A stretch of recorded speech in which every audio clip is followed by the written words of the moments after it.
அனைவருக்கும் வணக்கம். நான் அருப்புக்கோட்டை அண்ணாமலையார் ஜோதிடர் நிலத்திலிருந்து உங்கள் ஆஸ்தான ஜோதிடர் ரத்னா ஜெய்சங்கர் பேசுகிறேன். என்ன பார்க்க போகிறோம் அப்படின்னா, ஒருவருடைய ஜாதகத்தில் 4ஆம் பாவகத்தின் முக்கியத்துவம். ஏன்னா திரிகோண ஸ்தானத்தில் 2வது இடத்துல வர்றது இந்த 4ஆம் பாவகம். மிக மிக முக்கியமான ஒரு ஸ்தானம். அது என்னன்னா, அது வந்து சுகஸ்தானம். 4ஆம் பாவகம் என்பது சுகஸ்தானம். நம்ம வாழ்க்கையின் அடிப்படை தேவைகள் அனைத்தையும் நிறைவேறக்கூடிய இடம் வந்து அந்த 4வது ஸ்தானம் தான். 4வது பாவகம் குறிக்கக்கூடிய காரகத்துவம் வந்து என்ன அப்படின்னா, வீடு, நிலம், சொத்து,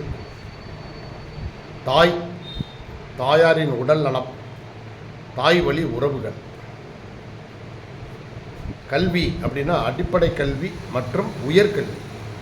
அதாவது காலேஜுக்கு முந்தைய கல்வி, +2 வரைக்கும்னு வச்சுக்கோங்களேன், மேல்நிலை கல்வி.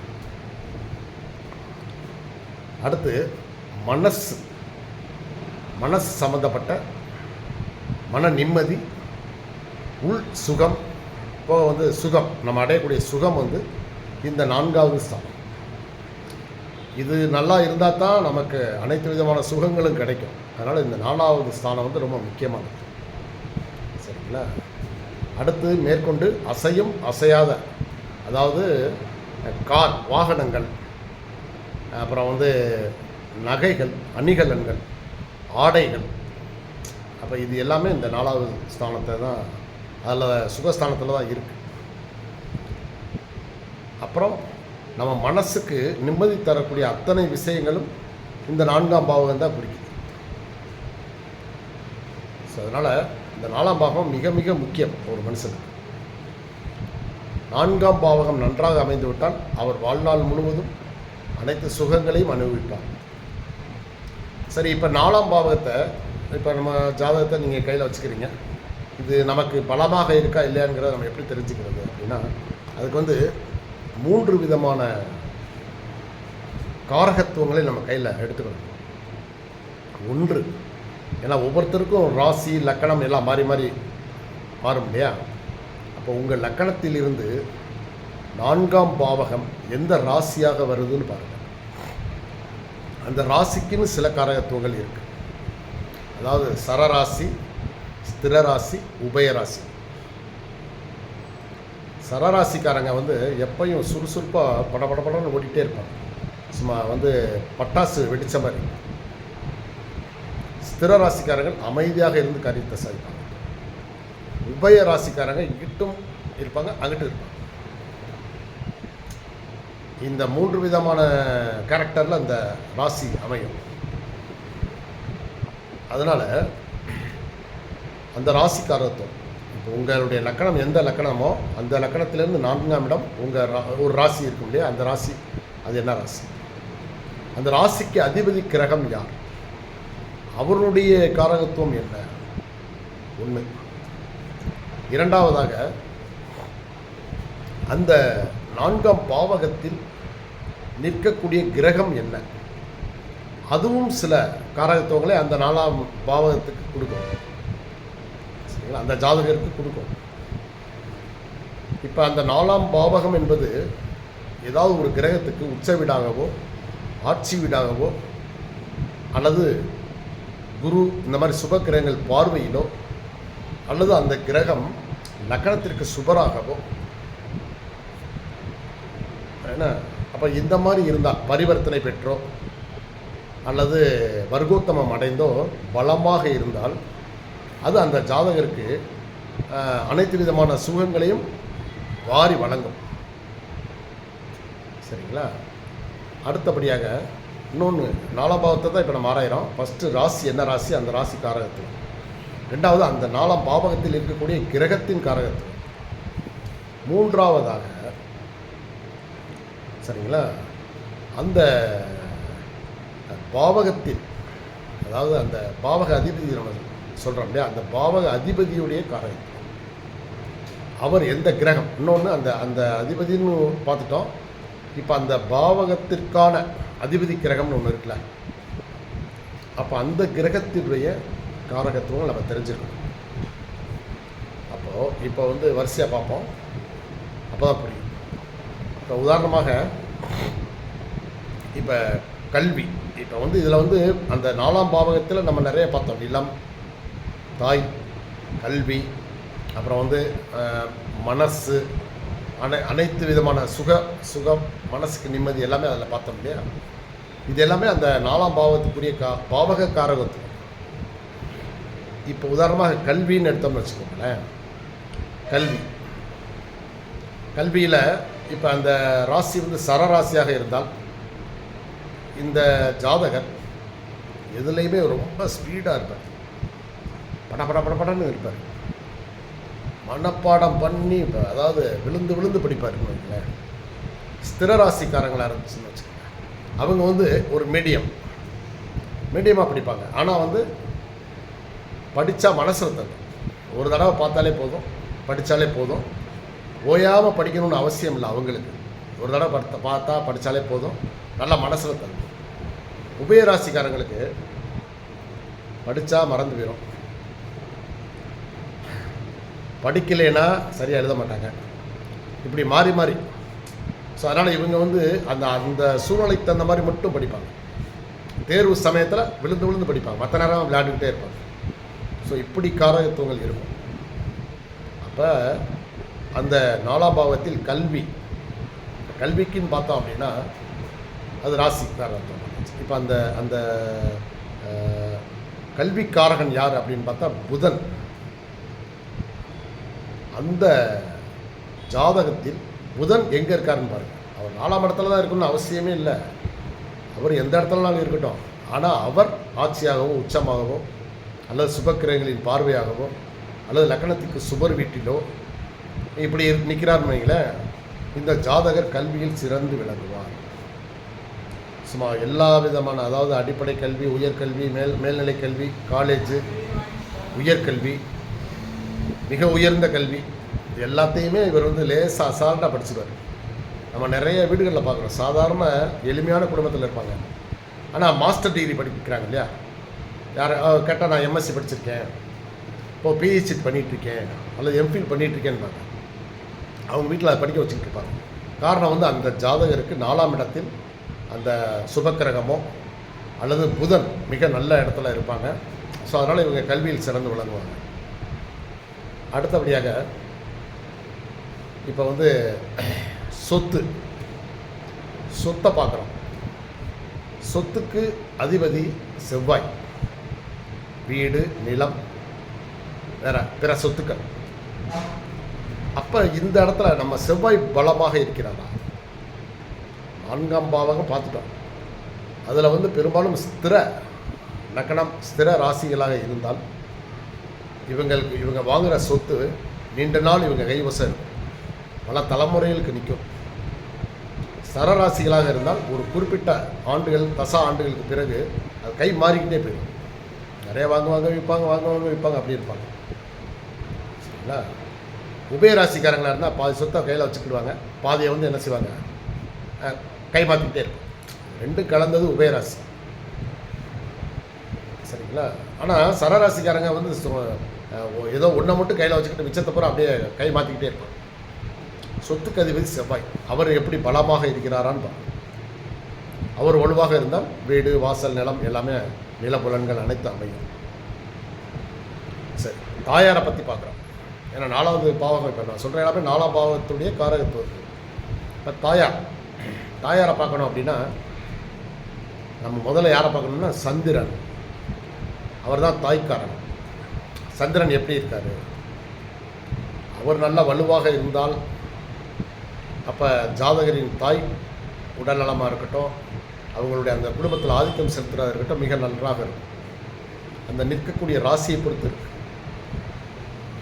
சரிங்களா? இப்போ உதாரணமாக ஒருத்தருடைய இப்போ ரிஷப ராசிக்காரங்கள்னு வச்சுக்கோங்களேன், அவங்களுக்கு 4ஆம் பாவகமாக சிம்மம் வருது. அந்த சிம்மத்தில் சந்திரன் இருக்குன்னு வச்சுக்கோங்க, அல்லது சந்திரன் வேற ஒரு இடத்துல, அல்லது ரிஷபத்திலே உச்சமாக இருக்குது. உச்சமாக இருக்குன்னா 4ஆம் பாவகம் வந்து உங்களுக்கு சிம்ம ராசி. சிம்ம ராசிக்கு அதிபதி சூரியன். அப்போ அவருடைய காரகத்துவமும் இவருக்கு பேசும். அப்போ இவங்க தாயார் வந்து அவங்க வீட்டில் ரொம்ப அதிகாரமிக்கவராக இருப்பாங்க. அந்த வீட்டில் வந்து தாய் தான் அதிகாரம் செலுத்துவார். அவர் சொல்கிறது எல்லாரும் கேட்பாங்க. அப்படி பவர்ஃபுல்லாக இருப்பாங்க. ஸோ இதுதான் இந்த கணக்கு. ஸோ வந்து 4ஆம் பாவத்தில் தாயாரை பற்றி பார்க்கணும்னா அவங்க வந்து சந்திரன் எங்கே இருக்குது, எப்படி இருக்கார், பலமாக இருக்கிறாரா. இப்போ அவர் நீசமாயிட்டார் அப்படின்னா அவங்க தாயாருக்கு அடிக்கடி உடல்நல குறைவு ஏற்படும். சரிங்களா, அது மாதிரி இருக்கும். சரி, அவர் நிற்கக்கூடிய வீடுகள்னு ஒன்று இருக்குல்ல, 6, 8, 12, இது எல்லாமே நம்ம இந்த காரகத்துவத்தில் பேசும். ஸோ அடுத்து ஒட்டுமொத்தமாக இப்போ வந்து நகை வாங்கணும், ஆடை ஆபரணங்கள், வீடு வாசல். இப்போ கார் வாங்கணும்னு வச்சுக்கோங்க. கார் வாங்கணும்னு நம்ம யாரை பார்க்கணும் அப்படின்னா சுக்கிரனை பார்க்கணும். சுக்கிரன் வந்து வலுவாக இருந்தார் அந்த ஜாதகத்தில் இருந்தாங்க அப்படின்னா இவர் வந்து ஒரு கார் வாங்க போனாங்கன்னா ரொம்ப சொகுசுக்கார வாங்குவாங்க. நம்பர் 1 சொகுசுக்கார வாங்குவாங்க. சுக்கிரன் நல்லா இருக்கும். அவர் பலம் கொஞ்சம் கம்மியாக இருக்குது, கெட்ட கிரகங்கள் பார்க்குது, அல்லது கொஞ்சம் அவர் நீசத்தில் போயிட்டார் அப்படின்னா சாதாரண காரை வாங்குவாங்க, அல்லது செகண்ட் ஹேண்டில் வாங்குவாங்க. ஸோ இந்த மாதிரி அடுத்தபடியாக ஒட்டுமொத்த அந்த குடும்பத்திற்கேற்றே நலன் குடும்பத்துக்கு மொத்த குடும்பத்துக்கு ஒரே நலன்னா, அதாவது வீடு நல்லா இருக்கணும், வீடு வாங்கணும், நிலம் வாங்கணும், வண்டி வாங்கணும், தாயார் நல்லா இருக்கணும், அதே போல் ஆடை ஆபரணங்கள் நகைகள்லாம் நிறைய சேர்க்கணும் அப்படின்னா குரு ஒன்று அந்த 4ஆம் பாவகம், அல்லது குரு வந்து ஆட்சியாகவும் உச்சமாகவும் இருக்கணும், அல்லது குரு வந்து அந்த 4ஆம் இடத்தை பார்க்கணும். குரு பார்த்தால் கோடி நன்மை. ஸோ அதனால் இதெல்லாம் இருந்தால் அந்த 4ஆம் பாவகம் வலிமையாக இருக்குது. அப்போ அந்த ஜாதகருக்கு எல்லாமே கிடைக்கும். அவங்களுடைய தாயார் நல்லா இருப்பாங்க, அவங்களுக்கு வீடு வாசல் சொத்து சுகம் நகைகள் ஆடை ஆபரணங்கள் எல்லாமே நல்லா சேரும், காரு வண்டிகள் எல்லாமே வச்சுருப்பாங்க. சரிங்களா, இதுதான் கணக்கு. சரி, இப்போ 4ஆம் பாவகத்தில் சில வேறு கிரகங்கள் சேர்க்கை எப்படி இருக்குன்னு பார்ப்போம். இப்போ உதாரணமாக சூரியன் நிற்கிறாருன்னு வச்சுக்கோங்க. சூரியன் அந்த இடத்துல நிற்கிது அப்படின்னா அவங்க குடும்பம் வந்து ஒரு பாரம்பரியமான பேருள்ள குடும்பமாக இருக்கும். ஆனால் குடும்பத்தில் பிரச்சனை இருக்கும்.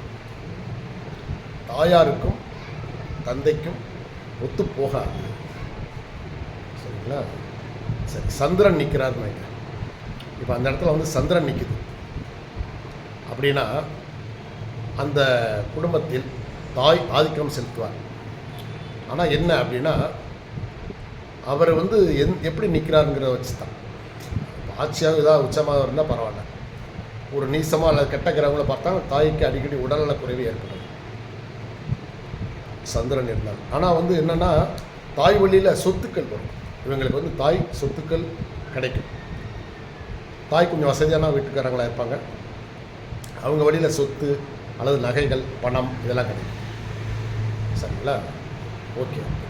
இப்போ செவ்வாய் அந்த இடத்துல நிற்கிது அப்படின்னா குடும்பத்தில் அடிக்கடி சண்டை சச்சரவு பிரச்சனைகள் வந்துக்கிட்டே இருக்கும். ஒரு தடவையாக இவங்க வந்து போலீஸ் ஸ்டேஷனுக்கு போய் கண்டிப்பாக போய்த்தான் ஆவாங்க. சரிங்களா, சரி. புதன் இருக்கு அப்படின்னா இவங்க வந்து கல்வி, சிறந்த கல்வி, நல்லா படிப்பாங்க, புத்திசாலித்தனம் நிறைய இருக்கும், நிறைய ஃப்ரெண்ட்ஸ் இருப்பாங்க. இவங்க காதலில் ஈடுபடுவாங்க, முக்கியமான பாயிண்ட். அல்லது இவங்களை நிறைய பேர் காதலிப்பாங்க, டேலண்ட் நிறையா இருக்கும். புதன் அந்த இடத்துல இருந்து. சரி, குரு நிற்கிறார். இப்போ இவங்களுக்கு வந்து ஆன்மீகம், கல்வி, ஒட்டுமொத்தமாகவே அந்த குடும்பத்துக்கு சிறந்த பல நன்மைகள் இவங்களுக்கு கிடைக்கும். சுக்கிரன் இருக்காருன்னு வச்சுக்கோங்களேன், வீடு வந்து ஆடம்பரமான வீடு, ஆடம்பரமான கார், எது வாங்கினாலும் நல்ல கலைநயத்தோடு வாங்குவாங்க, கலைகளில் சிறந்து விளங்குவார்கள். சனி நிற்கிது. தடை, தாமதம், மன அழுத்தம், மன உளைச்சல், வேலை பளு அதிகம். இவங்களுக்கு மன அழுத்தத்துக்கு ஆளாவாங்க. எதுனாலும் இவங்களுக்கு உடனே கிடைக்காது, நிறைய போராட்டத்துக்கு பின்னாடி தான் கிடைக்கும். சரிங்களா, சரி. ராகு நிற்கிதுன்னா இவங்களுக்கு அதாவது என்னென்னா இவங்க வந்து கொஞ்சம் ஒரு மாதிரி பிரம பிடிச்சவங்க மாதிரி இருப்பாங்க. ஆனால் இவங்களுக்கு திடீர்னு நிறைய பண வரவுகள் நிறைய கிடைக்கும். அதே போல் செலவுகளும் வரும். தாயாருக்கு கொஞ்சம் உடல் நலம் இல்லாமல் போகும். கேது நிற்கிதுன்னு வச்சுக்கோங்களேன், இவங்க வந்து குடும்பத்திலேயே விட்டு பிரிஞ்சு, அதாவது ஆன்மீக வழியில் போகிறதுக்கு ரொம்ப ஆசைப்படுவாங்க. குடும்பத்திலே இருக்க மாட்டாங்க. பெரும்பாலும் வெளியே பிரிஞ்சு வேலை விஷயமாகவோ ஏதோ விஷயமாகவோ பயணங்கள்லேயே இருப்பாங்க. குடும்பத்தில் ஒரு ஐக்கியமாக இருக்க மாட்டாங்க. இப்போ யாரை கேட்டாலும் சரி, இந்த எங்கள் அப்பா வந்து வேலை விஷயமாக போயிருக்காரு, ஒரு வாரமாக வெளியே போயிருக்காரு, அடிக்கடி வெளியே போவார் அப்படின்னு சொல்லுவாங்க இல்லையா, அந்த மாதிரி கேது இருந்தால் அந்த இடத்துல அது நடக்கும். சரி, இப்போ இது வந்து தனித்தனியாக ஒவ்வொரு கிரகம் பார்த்தோம். சில கிரகங்கள் சேர்க்கை வந்து இப்போ 4ஆம் இடத்துல இருக்குதுன்னு வச்சுக்கோங்களேன். உதாரணமாக 5ஆம் இடத்து அதிபதியும் 12ஆம் இடத்து அதிபதியும் 4ஆம் இடத்துல இருக்காங்கன்னு வச்சுக்கோங்களேன், சேர்ந்துருக்காங்க. 4ல் வந்து 5இன் அதிபதியும் 12ஆம் அதிபதியும் இருந்தாங்கன்னா இவங்க வந்து பார்த்திங்கன்னா யூக வணிகம்னு சொல்கிற ஷேர் மார்க்கெட், அப்புறம் வந்து சூதாட்டம், அப்புறம் வந்து இந்த ஏலம், இந்த மாதிரி விஷயங்களில் ஈடுபட்டு பணத்தை இழப்பாங்க. அதாவது லாஸ் பண்ணி நிறைய நட்டமாகும். சரி, அதே 4ஆம் இடத்துல 6ஆம் அதிபதியும் 11ஆம் அதிபதியும் இருக்காங்கன்னு வச்சுக்கோங்களேன். இவங்க வந்து என்னென்னா இவங்க அதாவது என்ன சொல்கிறதுன்னா நிறைய, அதாவது நண்பர்களால் பொருளாதார இழப்பு இவங்களுக்கு ஏற்படும். பெரும்பாலும் கடன் வாங்கி இவங்களுக்கு பயன்படாது, கடன் வாங்கி மற்றவங்களுக்கு கொடுப்பாங்க. ஏமாளி மாதிரி இருப்பாங்க. இவங்க வந்து பெரிய ஏமாளியில் இருப்பாங்க. அதாவது இவங்களை ஈஸியாக ஏமாற்றிடலாம்.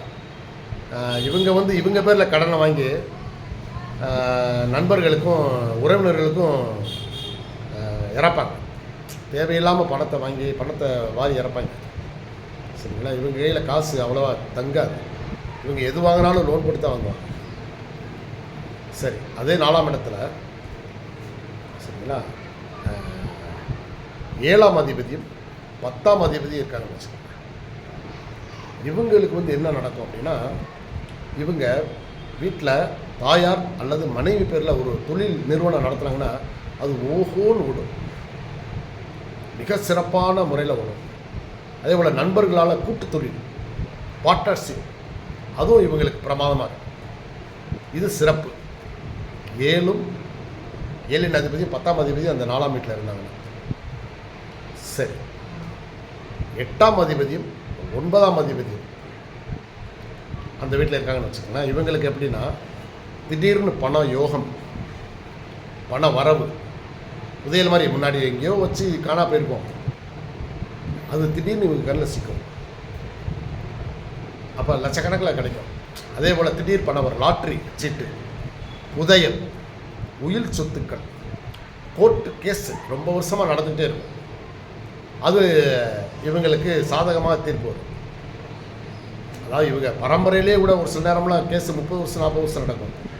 ஆனால் இந்த ஜாதகருக்கு 4இல் 8ஆம் அதிபதியும் 9ஆம் அதிபதியும் இருந்தாங்கன்னா இவங்க பக்கம் சாதகமாக தீர்ப்பு அந்த தசாபுத்தி காலத்தில். ஸோ இப்படி நிறைய பாயிண்ட்டுகள் சொல்லிகிட்டே போகலாம். 4ஆம் இடம்ங்கிற ரொம்ப ரொம்ப ஒரு மனிதனுக்கு ஜாதகத்தில் மிக முக்கியமான கட்டம். ஸோ அதனால் அதில் கெட்ட கிரகங்கள் தான் இருக்குன்ற கணக்கெல்லாம் நமக்கு இல்லை. 4ஆம் அதிபதி எங்கே இருக்காருன்னு பாருங்கள்.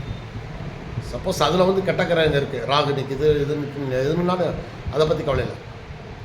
4ஆம் அதிபதி சுவத்துவம் பெறாரா, லக்கணத்துக்கு சுபராக இருக்கிறாரா, அதே போல் அந்த 4ஆம் அதிபதியை அவர் நிற்கிற இடத்துல குரு பார்வை அல்லது தனித்த புதன் பார்வை, வளர்பிறை சந்திரன் பார்வை இருக்கான்னு பாருங்கள். அப்படி இருந்தால் அந்த 4ஆம் அதிபதி திசையில் இந்த ஜாதகர் மலன்னு டாப்புக்கு வந்துடுவாங்க. சரிங்களா? இதுதான் இந்த 4ஆம் இடத்துடைய காரகத்துவம். நன்றி, வணக்கம்.